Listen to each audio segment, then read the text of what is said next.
we're starting to see affordable housing being taken over for commercial purposes by these companies.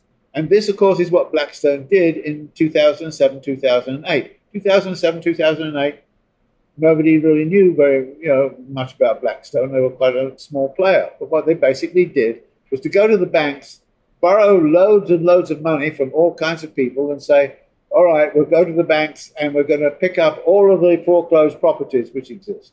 And within about 2 or 3 years, Blackstone became one of the largest owners of properties in the United States. And not one, if not the largest owner of properties in the United States. And then it took them over at fire sale prices, fixed them up a bit, put them out for rental. It's an extremely profitable organization. And it has been growing. And it has been active, of course, during the pandemic because a lot of people couldn't pay their rents and so on. It's been picking up more properties.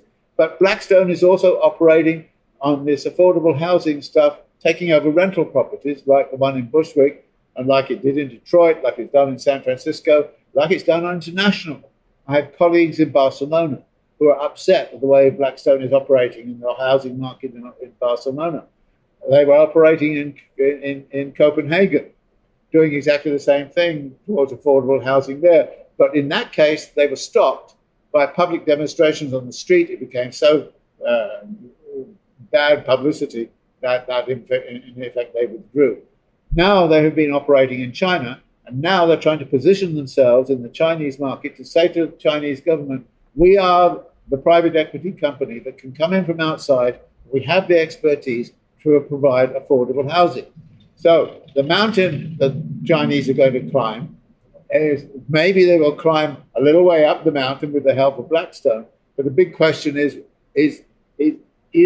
this initiative on part of China to try to find affordable housing for the whole of the population, a decent house, and a decent living environment for everyone, if the Chinese commitment to that is going to be subverted by Chinese temptation to sort of go with Blackstone and see what happens. And the question of affordable housing on a global level, everywhere, and is a very significant issue.